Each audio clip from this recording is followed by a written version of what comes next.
begin welcoming you and just thanking you for, it's a joy to be the pastor here at Grace Church, to be your pastor, to know you, to live in your community, work alongside you.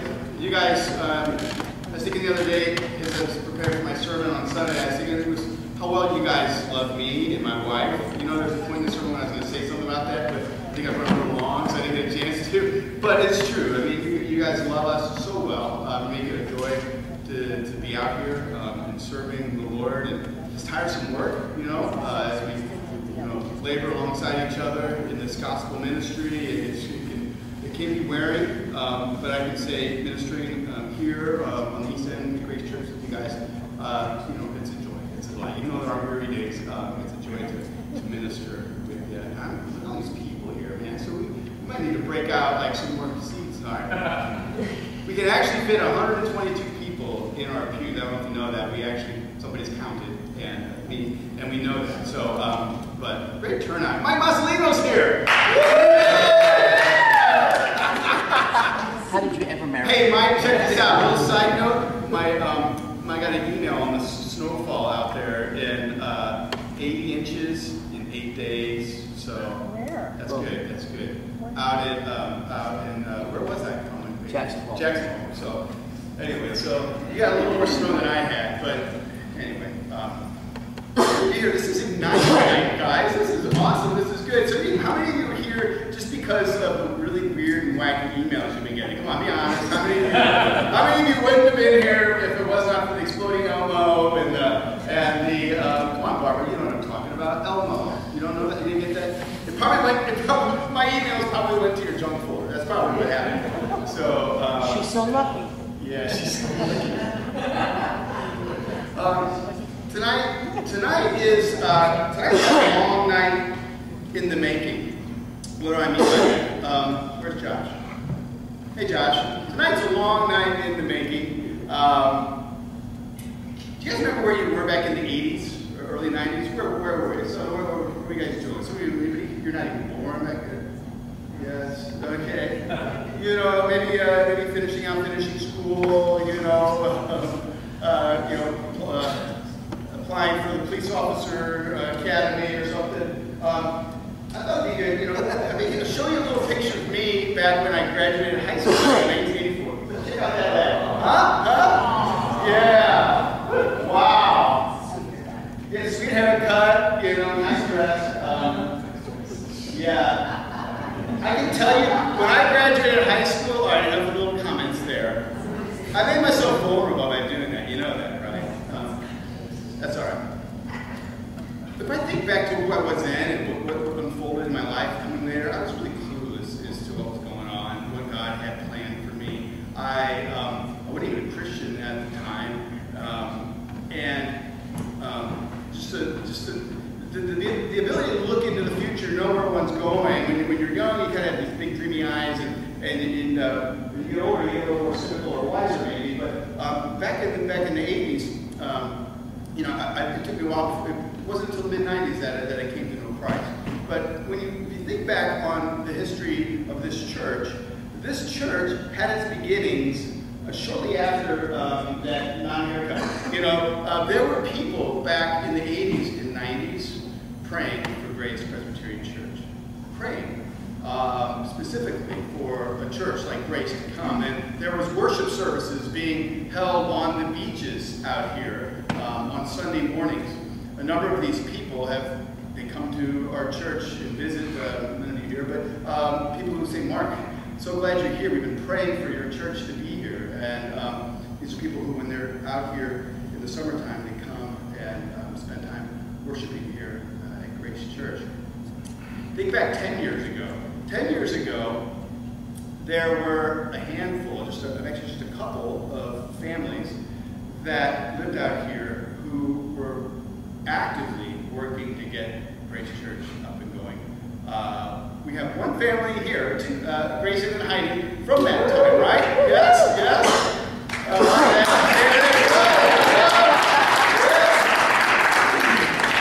course, Heidi was drilling with us behind that, but that's fine, Grayson. Go ahead and stand up. But that's true. Yes.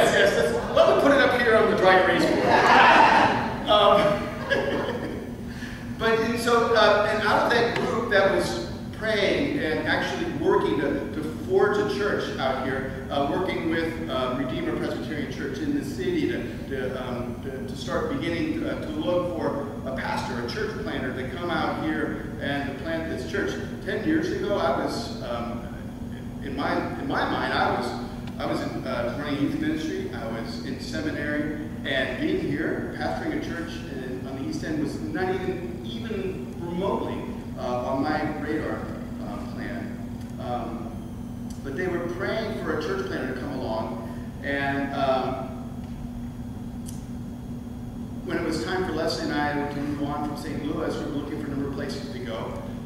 This wasn't even anything that we were thinking about, but somehow God sent us out here, and we met with a number of people, and eventually really developed a passion and a zeal and a vision for ministering out here, for living out here. And somebody asked me the other day, they said, Mark, so how long are you going to stick around? You know, and that's probably a question somebody had. All right, so you come to plant a church. A lot of times pastors, they go and they do something, they move on every 5-10 years. I can truthfully say to you, we have no desire to go anywhere. We moved here believing that this would be our first and last church we ever planted. But 6-7 years ago, this wasn't even on our radar screen. Think about where you guys were 5 years ago. A few of you were part of this, but most all of you have come sometime in the last 4 years, 3 years, 2 years.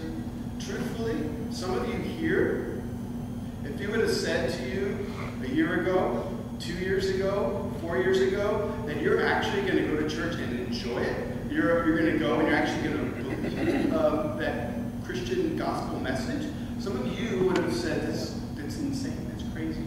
And yet we're here, aren't we? And so what we need to see is, ultimately, it's God who does the moving. You know, God's the one who sovereignly and powerfully takes people and puts them in situations where they can experience Jesus, to grow as individual followers of Christ, but also to grow in community, and then also in mission into our community. And 5 years ago, a little over 5 years ago, we moved here. And here's a picture of us. Oh, minus me. Leslie had no idea I was throwing that up there. But, you all know Leslie, but the little ones, like, look at Ella, okay? Maybe you've seen some of these clothes on the Jordan kids. But, there's little Grace and there's Lily. I mean, come on now. It's good for me to look at those pictures. That was 5 years ago. You know what we were as a church 5 years ago? At exactly this moment? First off, we weren't called Grace Presbyterian Church. We had like a working church named Christ Church Southampton. And Leslie and I moved about 6 months earlier, and with this core group of people, we were praying through a vision. What would a church look like out here on the East End that loves people well, that lives out the gospel, that bridges God's grace into this community? What would that look like?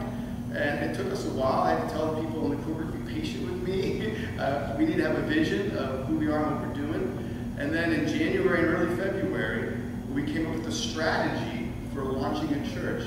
5 years ago, we weren't even worshiping. 5 years ago, our first worship service was in April of 2007. 5 years ago, at this very time, we didn't even have a building to worship in. And before we even began to pray for a place to worship, we realized in a meeting, oh my gosh, we're going to need a place. That little place for worship is sufficient. Before we even began to pray, we got a phone call from one of the pastors here at the Hamptons Alliance Church. Said, Mark, I don't know, you want to come down and talk to me? Something crazy going on here. And they said, Mark, I know you guys need a piano, but instead of us sending you a piano, why don't you guys come here and worship in our building? We're going to move our worship time earlier in the morning so you can come here. And that's how we even began worshiping in this facility. And what that taught us is really what we try to live out. As we know as Christians, you try to live out a certain way, and it's hard. But we've tried to live out this understanding of walking in faith, one of not saying, okay, here's what we want to be as a Church. Here's where we want to go. And by golly, God, you better like what we're doing and come along and stamp it okay and, give us a little push from behind.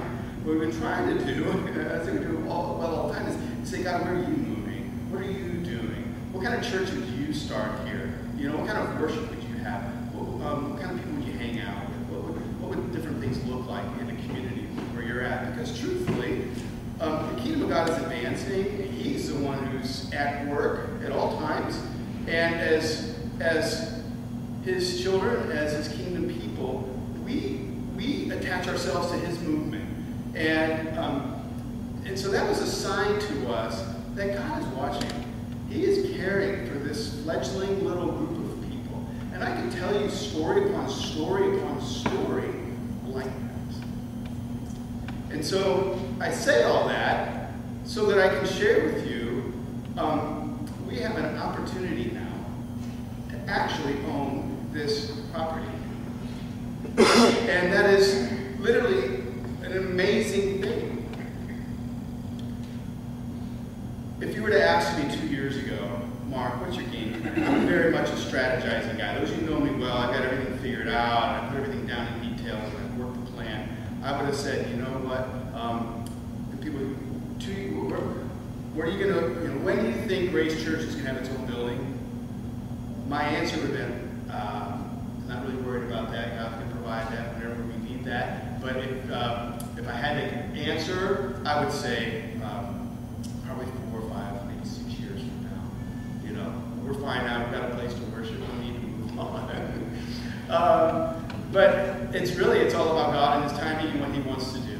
A little over a year and a half ago, the church that was here asked us to move to a late afternoon worship service. I understand why they did it, but it's hard on us. And at that point, we started looking for other places to worship and looking, literally like 50 different places. Nothing came up. Rather frustrating. But then a few months later, a sad thing happened that church actually shut down. The Beacon Hamptons Alliance Church folded, and then that allowed us to come back to normal worship. But that set the ball in motion of the building being sold. Last spring, we were approached and asked if we would want to consider purchasing the building. We formed a team, a really good team of people, to investigate. First off, is this really what we need to do? Why don't we just uproot and move somewhere else? Thankfully, when we look back on it, we're like, why would the Lord have us consider renting somewhere else? It just seems like, come on, God, why would you want to do that to us? But looking back on it, we realized the Lord had us go through all that looking back then so that we would know that we've already exhausted all the opportunities to go into it. So we need to start thinking, how can we maybe buy this building? We also looked at buying land, building a building. We talked with the church that had done that. We got a lot of estimates, and it was easily as much or more than buying this facility. And so that's what began the process last year. We feel like God has led us to this property, to buy this property, and open up this door. And we've put an offer in. The offer's been accepted. The contract is currently being worked on. A little bit slower than I had hoped, but we should have a contract here fairly soon and move forward with that. That's kind of the what behind it. What's the why? I mean, why have a building? Truthfully, a church is what? It's people. We are the church. We don't do church. Church isn't the hour on Sunday where people hang out. Church is you and me living in community, walking this life of faith with Christ. And we don't have to have a building to do that, right? But what we see here with this property is it is a very strategic and important part of who we are and our vision for what we're doing here at Grace Church. There are 40,500 people living here on the East End. That's like from the canal on over. I know some of you live on the other side of the canal, but that's just the numbers that we did when we moved here. And I was talking with my friend Doug here earlier today. On any Sunday morning, out here in the Hamptons, maybe 400 really believing Christians are coming together for worship. About 1% of our community is being impacted by the love of Christ. And so in this facility right here, right on this busy highway that everybody passes by, this property where we've had many Grace Kids summer camp, where we've filled up all the fields with kids in our community. This is the place where we've done that. We get to continue to do that. This is the place where we've held Second Saturdays Out, which is our monthly night out for families in the community. And frankly, we've served dozens upon dozens. We had to shut that down. Not shut it down. We had to close off the sign-ups last month because they had so many people signing up for that. This is the building that we've been doing this in, and this is the building that we continue to do. But it's far more than just having a facility to do our ongoing things that we have been doing. It's actually a facility that's going to allow us to really press on in bigger and better ways, to love our neighbors well. Our vision is to see Long Island awaken to the glory of Jesus Christ. And having this building here is going to be a way in which we're able to reach out great love to our neighbors. A place to welcome them, not just on Sundays, but throughout the week. A place from where we can hopefully launch a Christian counseling center here. We're desperately in need of a really powerful counseling center for the many spiritual and emotional needs of the people out here.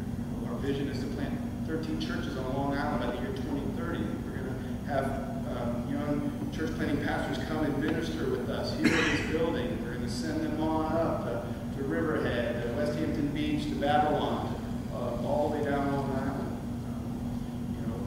And so this building that we're in is a place where we as a church can call a home, out of which, not just to look inwardly at our own group, but a home by which we can look out at our neighbors and love them well. So I believe, along with I think most all of you here, is that this is really truly an opportune time for Grace Church. It might not be something that 2 years ago we would have said, we've got to do this, and in 2 years have a building. But what we've seen in the past through Grace is a God who's actively working to open doors, to provide the resources, to lead us through, to provide for our needs many times before you need to pray for them. And so it's our belief that this is something that as a church, as we get behind, we're going to see God work in a powerful way. And not just in the year 2012, but we're talking 5 years, 10 years, decades and decades down the road. There will be people who come to Grace Church 10 years from now, never set foot in a church, some like some of you, and they will come and they're going to be so blessed by you, by this building, and but they're not here yet, but you are. And so we're the ones who are going to make this happen. We're the ones that God's calling upon to trust Him, to believe in Him, and to walk out, step out. This is a collaborative effort. We're sharing in this as a team, and we're going to hear a little bit more about teamwork and about this campaign that we're launching. We have a friend here named Doug Turner. He's our helper on this project. He's a very bright, gifted man who's helped many churches like ours to really understand the process. To do it with great biblical sincerity, to do it with a great sense of focus, to not make a lot of mistakes along the way, but Doug is also a pastor. He's pastored for 12 years in a number of different churches, and what God is excited about working with churches to help them with campaigns like this is the time that he first had to, as a pastor, run a building campaign. And so he understands kind of where we're at in this process. He's also got a lot more experience now to help us along the way. So I want to welcome Doug Turner right now.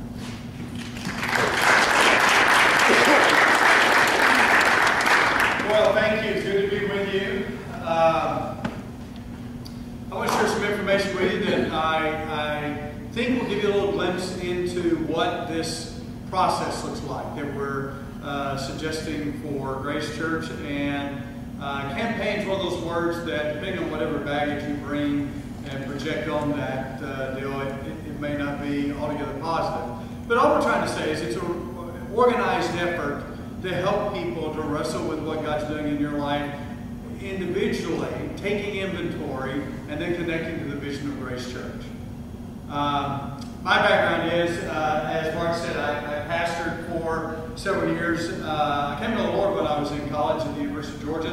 I know you didn't know I was a Southern guy. Was at the University of Georgia, came to the Lord while I was there. Felt the call to ministry. Went to seminary. Came back to start a church in the Atlanta area. And as Mark said, we were kind of wrestling with our very first building. We met in a double wide trailer on 10 acres of land. And I know you think everybody sells. This is a double wide trailer, but we don't. And we had dogs under the porch, and I've got old shoes.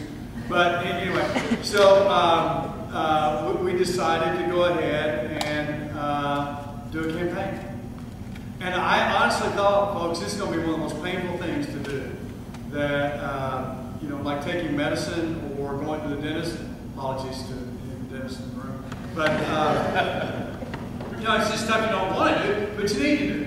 And frankly, I found that is one of the greatest experiences of my ministry. It was an amazing time to see God show up in a really significant way. Let me give you an example. Who knows where Winchester, Tennessee is? You know.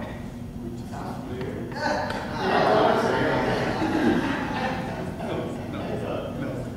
Okay, you can't. You said Winchester.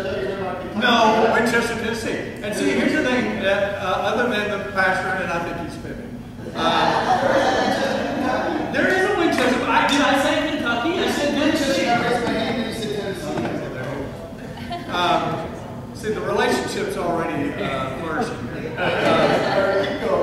And I was very early in my days where I had started coaching churches in this process. And so, it honestly is one of those times there's kind of a crisis. This is sort of what God wants me to do. And then I get this assignment from this old firm I used to work with to go to Winchester, Tennessee.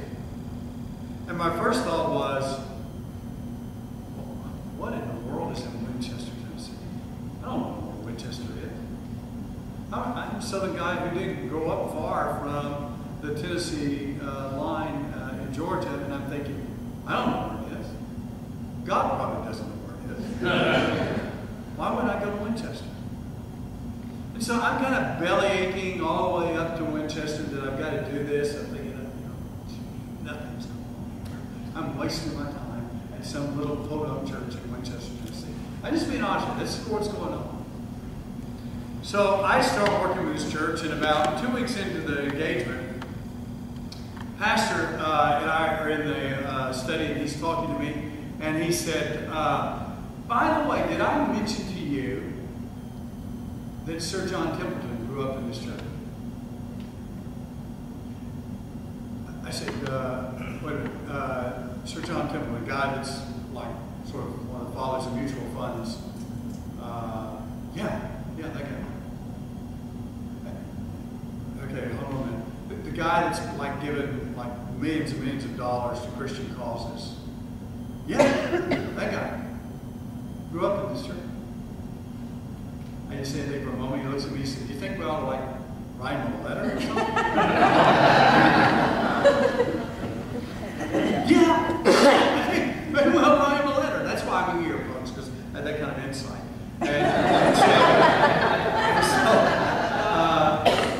I remember just thinking, wow, John Templeton. And then you know, Southern guy, college football is pretty big in the South, if you haven't heard that. And at the time, I'm walking through, I happened to be there on a Sunday morning, I was going to speak at the church service, and the guy said, let me introduce you to someone. I walk across the narthex, the foyer, and there's this guy, his name's Philip Fulmer. At the time, he was the head football coach at the University of Tennessee. And he says, hello, my name's Phil Fulmer, and I shake his hand, and he said, yeah, I just came back here. This is my home church. Grew up here, Winchester. And so, a couple of weeks later, I'm talking to a buddy of mine who's a sports agent, and he said, by the way, my partner said to tell you hello. he said, you're working with his home church. I said, well, which church is it? He said, it's that church in Winchester, Tennessee. Now, his partner's name was Robert Fraley. Probably don't recognize that name. But Robert was an agent for a lot of coaches and professional golfers, including Payne Stewart. And Robert had led Payne to Christ, and then ended up being with him that day when the plane went down. I remember, though, when I hung up the phone for my friend, it just hit me. You know, God, I wanted to be places, important places, big places, significant places, places where you were doing something. And guess what? I am in Winchester, Tennessee. Here's the deal, gang. You begin a process like this, you may not realize that this may be one of the best opportunities for you to experience God in a very unique way.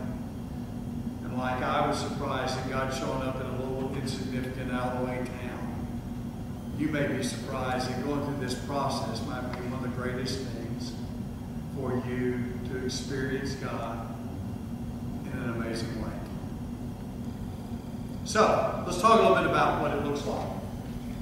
Campaign process is sort of one of those things that whenever we start going through it, we sort of recognize that we want something profoundly spiritual to take place before something financial happens. Now, listen, I'm here helping you because you'd like to purchase this facility. And I help churches to recognize what it is to struggle with generosity in your life personally, to see how you connect collectively to the vision of God that is Grace Church. So as we go into this process, it is something that is spiritual first, that ends in a financial response. And we never apologize about talking about it that way. We're not using God words because we want to run around sort of and get to your wallet in some sort of blindside way. We're simply saying that genuinely we believe it comes out of this understanding of who God is in your life and how you respond to that. Now, as a pastor, I went through my very first campaign when I was 29 years old at my church in the Atlanta area. And then I went through my last campaign as a participant about 5 years ago as a member of my church in Atlanta. And so this last campaign, I remember we sort of got into it, and I'm sort of giving the coaching piece to everybody and all that, and we get into it and we're moving through it and that kind of thing. And I remember my wife said to me somewhere about a quarter of the way through.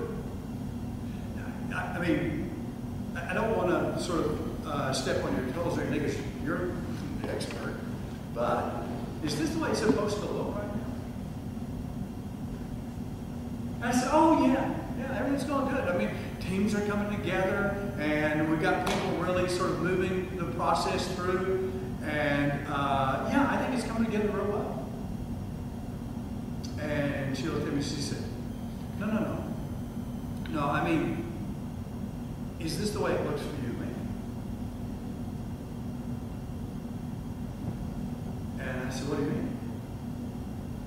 Well, I mean, you talk about what it should mean spiritually. And you talk about experiencing God in this. And I don't think we're doing it.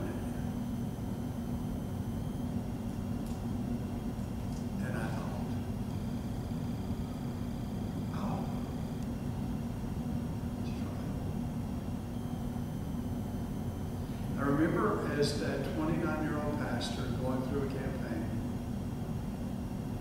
I remember praying and saying, God, everything I have belongs to you. Everything I am is because of you. And I come with open arms, and I come open before you, that all is yours.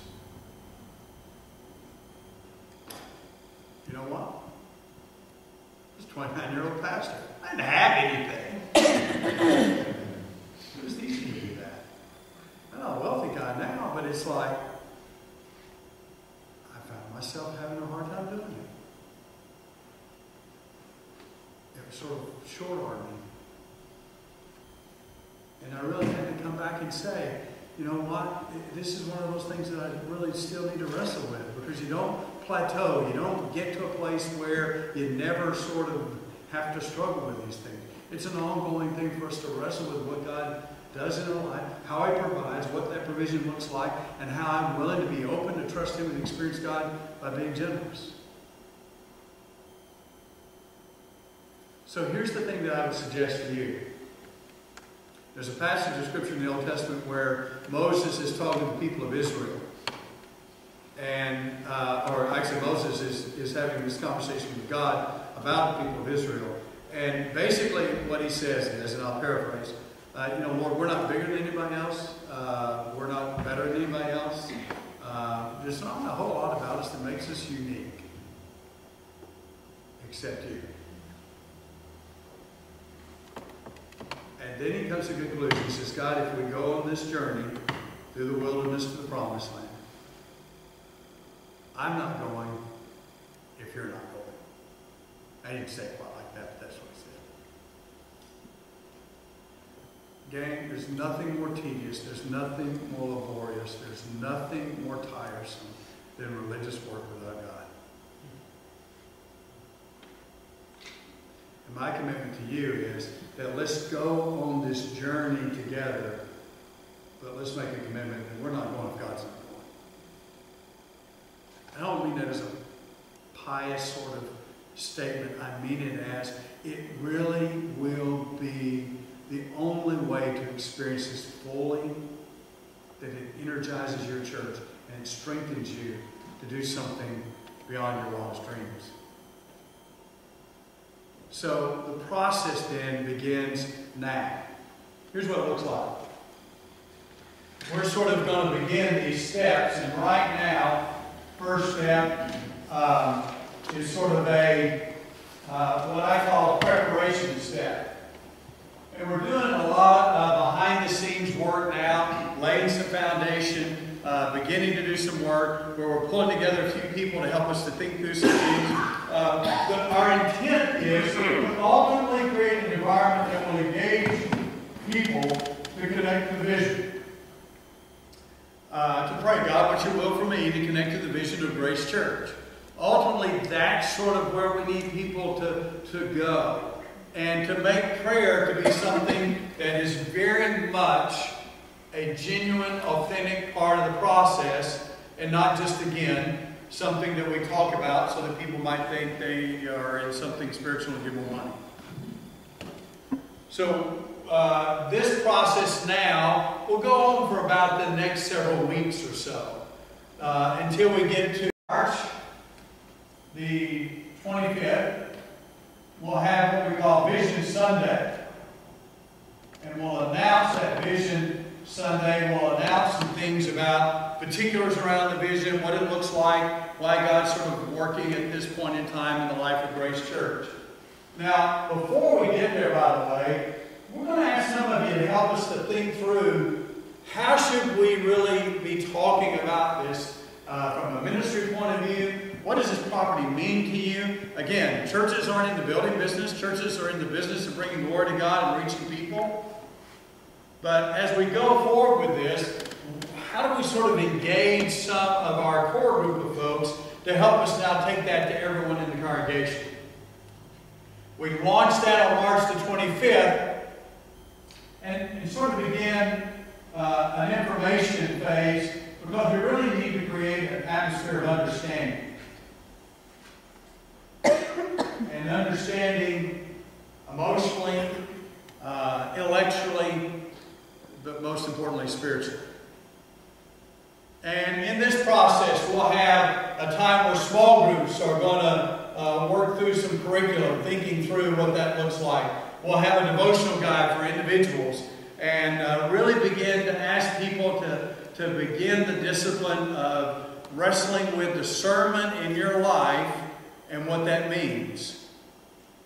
at the end of this process, then we move into an inspirational period where there's more of a time of inspiring in the worship services.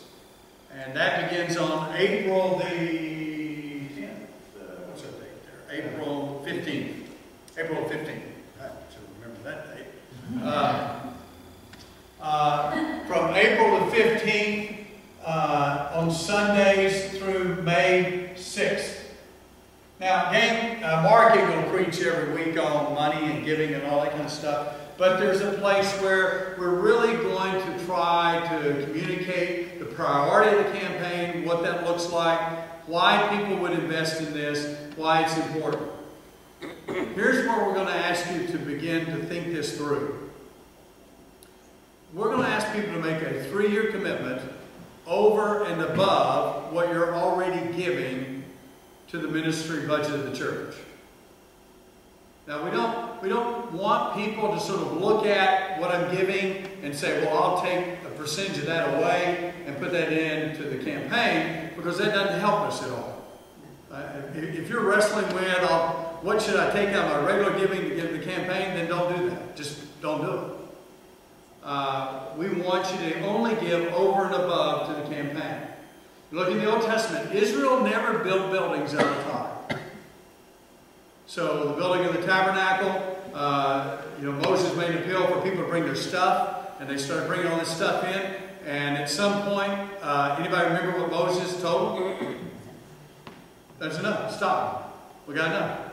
No other leader probably in the history of God's movement has been able to say that since, but at least at one time, one guy got to say, stop, we got enough, take the rest of it back, go back home. So, but they gave over and above. And then in the building of the temple, 1 Chronicles 28-29, there is an offering that was above the tithe. So always look at it from the point of view as over and above giving. They never built their buildings out of the tithe. So we're going to ask you to wrestle with that, and that's why we'll give you plenty of time to get to that place to see what it looks like in your life personally.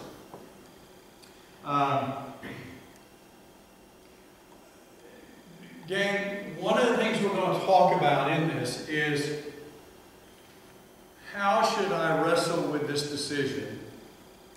And if I give to this, what does a sacrificial gift look like? And the word sacrifice for me means a lot of different things, but it at least means this, that I give up something of value to invest in something of greater value. I give up to give to. So as we go through the process, we're going to ask you to wrestle with, what would a sacrifice look like? Again, you have an ambitious need to address for a church your size. And frankly, that probably doesn't come if we don't have a significant number of people wrestling with what that looks like in your life. Now, one of the things we'll never do in a campaign, we'll never sort of say, well, we need to raise X amount of dollars, and we've got X number of individuals or households, and we'll divide the number of households or individuals into what we need, and voila, everyone gives this amount, we'll get there. No, it doesn't work that way. For one thing, proportionate giving is the biblical model of giving, not everyone giving the same amount. Tithing is a proportionate concept of giving. Paul says, let each of you on the first day of the week lay up a gift as what? As God has prospered you. The widow who gave her 2 small coins, the smallest recorded gift in all of Scripture, Jesus says, is a great example of generosity. Why? She gave out her poverty. She gave all that she had. So, we recognize that everyone can't give the same thing financially. But we're asking everyone to wrestle with doing something that looks like a sacrifice for you, but not for somebody else. So somewhere around April the 29th, we're going to announce what we call an advanced commitment total that will be a group of our leaders asking them to make a commitment earlier than the rest of the church. That may be many of you in this room. And again, we're looking at the model from 1 Chronicles 28-29, the building of the temple. David talked about what he would give first, and then the leaders of the families followed suit, and they gave. And then in verse 9 of chapter 29, it says, "And the people rejoiced at the willing generosity of their leaders to give, and they gave generously." So we're going to ask some of you to maybe step up and to be willing to go through this process a little bit earlier and to give earlier, your commitment earlier, that we can announce before Commitment Sunday on May the 6th what's being committed by leaders, and that will be an encouragement to the rest of your church. We follow that with a period of time that is a response phase, so that for those who need more time, aren't ready to make a commitment by May the 6th, have some more time to do that. We never want anybody to come to a meeting thinking, "Oh, I got to do something before I leave the room. I got to turn in a card. I got, they got a guy named Guido at the door, and they won't let me out if I don't give Guido the card," or that sort of thing. It simply is that we'll always give people the time to wrestle with this. I don't want anybody to have donor's remorse a year into this. And if I feel manipulated, if I feel pressured, if I feel like there was some circumstance that forced me to make a decision I otherwise would not have made, then I may do that. I may regret it later. We want everyone to feel like there's great joy in this decision, and to believe that all throughout the process. So we'll begin the journey. And gang, I mean this. There's a little bit of envy from my vantage point when a church is where you are getting ready to do what you're doing. Leslie's going to come and share a story in a minute, but I want to close with a story to kind of illustrate something for you. Years and years ago, I was a little boy, and I was playing in my backyard, and I was building a fort. So I found this sheet of tin that it was obvious something that I could use to build part of my fort. So I'm running across my backyard, I trip and fall, I get up and I run to the fort, and I feel something warm coming down my arm, and I had gashed my wrist open with that sheet of tin. I was probably 6 years old. Randy Akridge, my neighbor, was playing with me, and Randy was 5. Randy looked at my wrist and expert medical opinion, told me to go inside, put my thylaid on, and come back out and play. How many of you know what my thylaid is?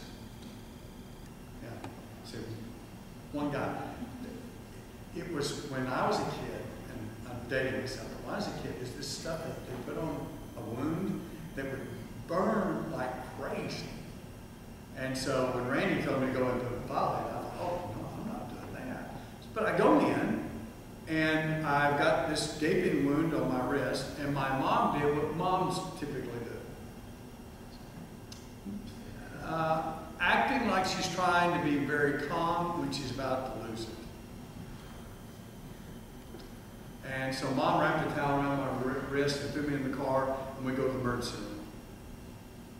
And we get there, and it's such a warm environment, the emergency room, all that sterilized environment and tile and all that.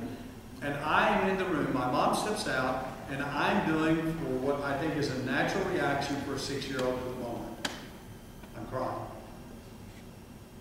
I'm crying profusely at the time. Person walks in the room. She's got on a white uniform, clipboard, and a pen. She's writing some things down. And as I'm over there having my little meltdown, at some point I remember distinctly, she snaps the pen on the clipboard and looks over at me and says, why don't you hush? The crying doesn't help anything. Well, thank you, Florence Nightingale, for your obvious concern for me. When she said that, you know what I did? Kept on crying. I didn't know her.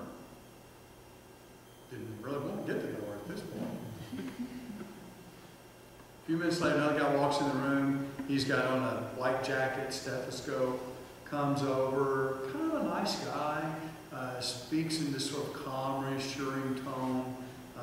He's looking at my wrist and he says, hey, it's going to be okay. Stop crying, stop crying. You won't come in here, I'm going to take care of it. You know what I did? I still kept on crying. I mean, he's a nice guy. I know him. Why should I do what he told me to do? Third guy walks in the room. As soon as he walks in, his eyes lock with mine. And there's concern in his look, but there's sort of a confidence. And he walks across the room, and I remember he put his arm around me. And he pulled me next to his side. And I remember him saying, hush, hush, son. Daddy's here. It's going to be okay.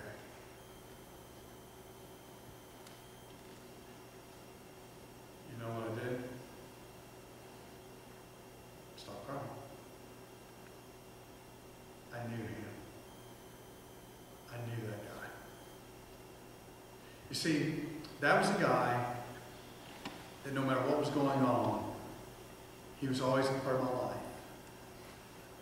I could have, in the middle of the night, an axe murderer under the bed or a monster in the closet and yell out, and he was there. There's a guy that would come home and I'd throw him a glove and a ball and I'd say, Dad, can we go out and play catch? And we'd go play catch. That's a guy who read books to me and talked to me about life. And that's a guy who put food on the table for me and a roof over my head. In short, I knew that man. I trusted him I could do what he asked me to do.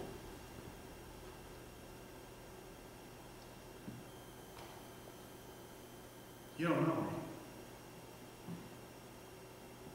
You probably don't need to do anything just because I say do it. And actually, there's something kind of healthy about that. I mean, gullibility is not listed among the fruit of the Spirit, so that's probably not all that. You know Mark, you love him, you appreciate him. But frankly, even that, maybe not quite enough. At the end of the day, in this process, I'm not a mystic. At the end of the day, in this process, there's another voice that we're going to ask you to hear.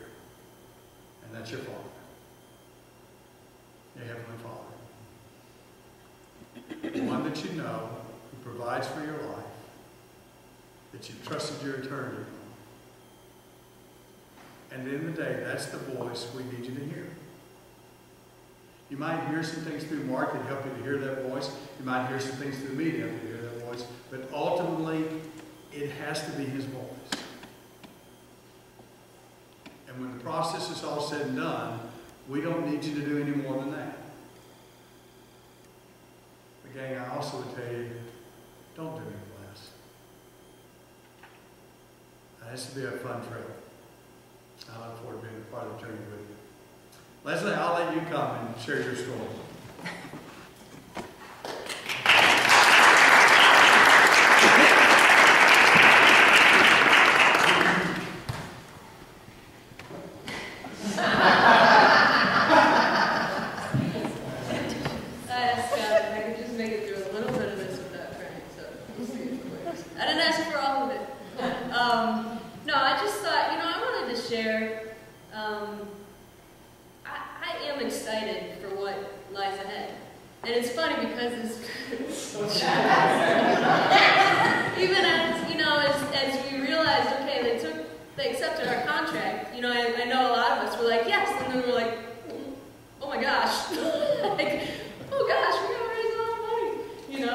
And I hope that you see I'm standing up here as one of us, not as the pastor's wife who has to be all for this because I have to.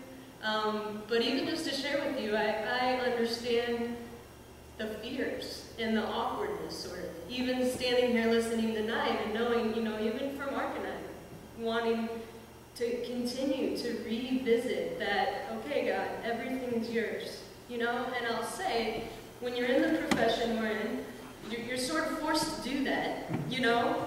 And there have been times where we've really seen God meet our needs, you know?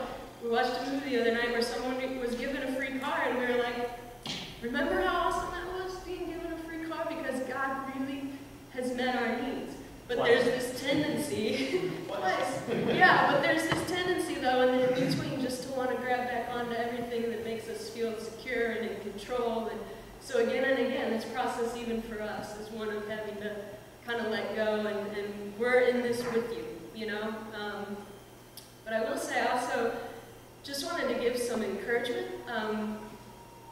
Even with the process of fundraising, and if we're even in this room, a lot of us, you know, going through the personal process before God kind of opening our lives, but also the process as a team coming together with energy and vision to do this. This is a big project ahead of us.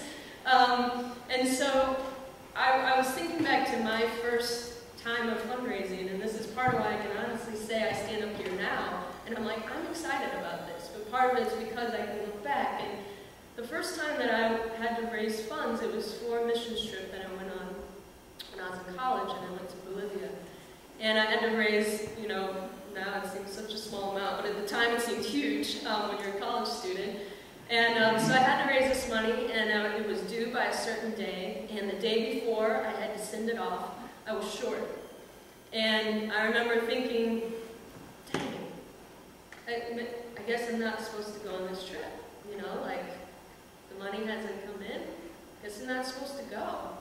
And I sat there and I thought, oh, there's a few people that I guess I could call. You know, it's really awkward to call people and tell them, did you get my letter? No? Like, sure you don't want to give me some money?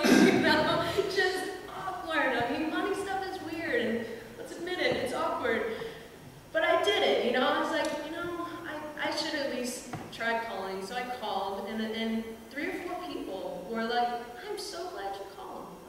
It was just sitting in a pile. I didn't think about it. I didn't realize it was the date. I'm so glad you called.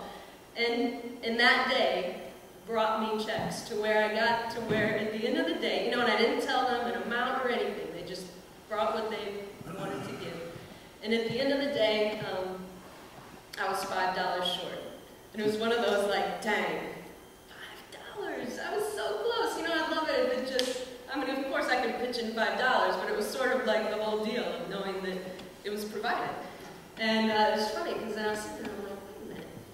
I'd been waiting tables that summer, and I remembered that I had slipped a $5 bill into my packet of stuff because as I was waiting the tables, I somehow told them about what I was doing, and they gave me a $5 bill, and they said, here's your tip, and this is $5 just for your trip.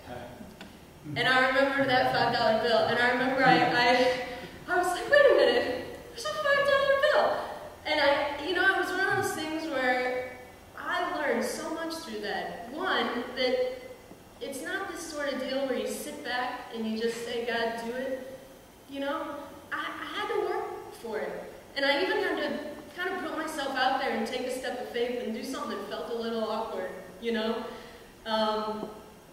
But I think God loves when we take those steps of faith, because then He has a chance to show His faithfulness, you know, when we really do that. And I really saw His faithfulness in that, and that it was down to the penny. Not a penny more, not a penny less. God knew exactly what I needed, you know?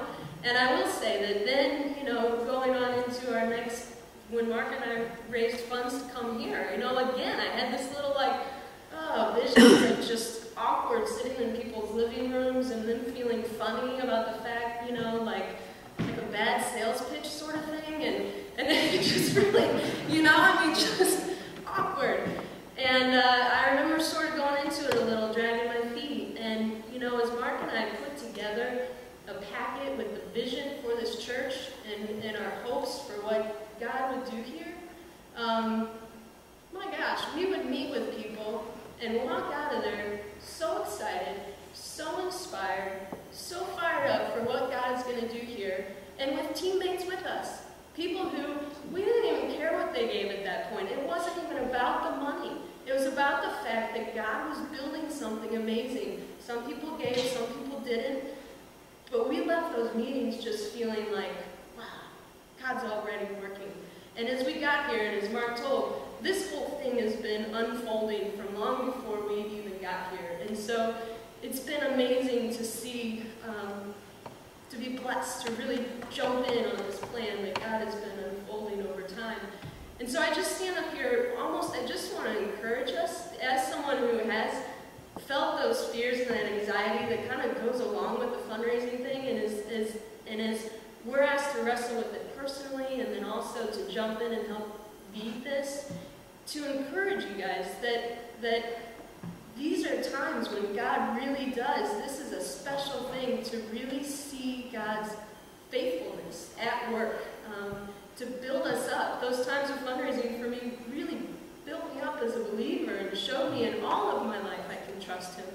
You know, because I've seen Him really meet our needs. And so I guess I just wanted to encourage us, you know, and give sort of like a message of hope. And it is why when people are like, I'm excited for this, because I really do trust, and I feel like I've really seen God working, and I have every expectation that He's going to continue to do this, and what a blessing that we get to be a part of it. I mean, it's just really, really cool. So, anyway, that's all. Thanks, Leslie.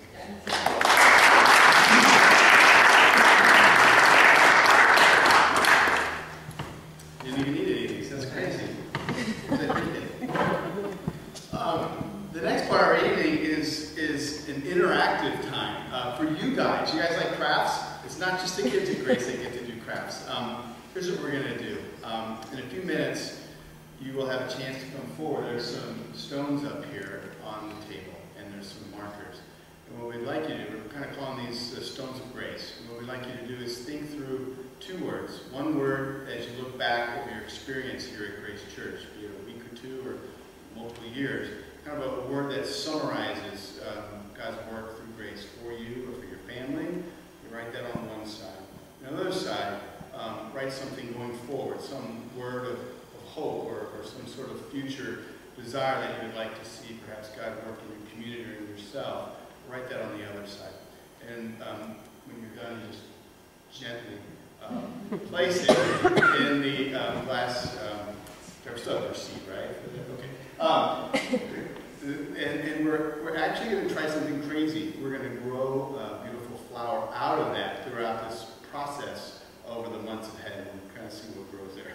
But anyway, so that is Stones of Grace, a chance for us to have something in front of us throughout this process that reminds us of the past and what Grace Church has been, but also our hopes for the future. So you just take a minute or two to just kind of think through what words. You don't have to do this if you don't want to, but just think through some words that come to your mind, and then come forward. And if maybe one or two you'd like to maybe share a word or two that you have, that would be great. So. Oh, some of you have been to the Grace group at our house. We do highs and lows. You know, a high from last week and a low from last week. And as you guys know, my wife, she's always got like 15 highs. So actually, I caught her with like multiple words on one side of the rock. Is that true? How many words did you put on? Yeah. Busted. All right, that's fine. They go together. They go together.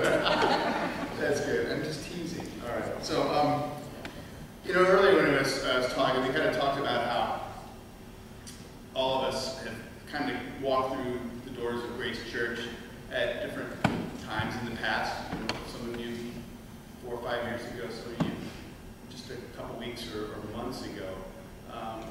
You know, we've all walked through these doors at different times, but tonight we're going to walk out as one in this campaign, joined together as God's people here at Grace Church. We are the church. We are the ones who are going to do this by God's grace. I want to leave you just with a couple things to be to put on your to-do list.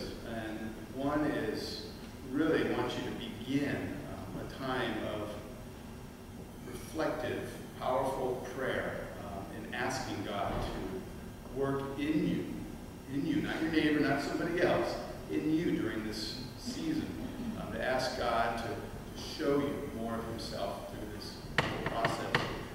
And ask you, as we have devotional materials that are put together for you to pray through in the mornings or the evenings, that you would spend time doing those. That as we have some 3 of our grace groups in a row, we're going to be really focused on the campaign. We're going to ask you to, even if you haven't been to a grace group, home group before, to go and seek one out, and just to be a part of that. Really the truth that God would meet you during this season, that you would experience great transformation in your own soul. I believe that will happen as you seek him during this process. The second thing I want you to do is be part of it. There's a lot of work to be done. There are people, there's team leaders here that are going to perhaps call you up and ask you to do something. And I want you to do it. Or try to. To respond and say, all right, well, even if it's something that's maybe outside of your giftedness, that you would be available to serve and work in this campaign as we move forward. One of those teams that we have, I just want to mention before we depart, is we have a prayer team. And there's a lot of important teams that we have set up, and prayer teams, this is the work of God as we come before him, seek his face in all aspects of this campaign. Sharon Kerr is heading up the prayer team. She's already got a few people on that team, but I want that to be a very, very well-populated team. Doesn't require a whole lot of meeting face-to-face, but I'm sure Sharon's going to put together a way in which, if you want to be praying for this, her team will provide many opportunities for you to pray and seek the Lord throughout this process. So I'm going to talk to Sharon as we close up. I would like to just close our time here with my wife waving at me. Is that good? Just before everyone's dismissed, I want to say one thing really super quick, but you can pray first. Now's the time. Just as we depart, we have some desserts and fruit and coffee and drinks, and part of the vision that we had for this night was really that it's a celebration for what God has been doing here and a celebration for all that lies ahead, kicking it off sort of. So anyway, obviously if you got to go or you got kids that are tired or sick or whatever, head on out, but also know that it's set up for us to just kind of be together and celebrate. Okay? Let's pray. Father in heaven, it's just a joy to look over your people here. Each person is uniquely made in your image with different gifts and passions and desires and different circumstances in life, and yet each one shares something in common, many things in common, one thing for sure, and that is your deep, abiding love for them. I'm thankful to minister here. I'm thankful for the work that you're doing in Grace Church. We thank you for this opportunity for us as a church to grow closer to you, to grow in great depth of spirit, to grow in areas of hope and generosity and trust and faith. And, so I pray you would meet us in our lives, that you would help us walk through this, that you would give us confidence and a boldness and a great joyfulness. I pray that these very people here in this room would love each other more and more and more as a result of this campaign. That at the end of this time, we would look back and go, what a sweet time this has been. And so we know that these are things that you do because it's in your nature to do so. And so we ask that you would walk with us and be in our midst and draw us near to you. We pray in Jesus' name. Amen. Okay, let's head on out. We've got very nice snacks, a little bit better than step up from the typical Sunday morning thing, I think.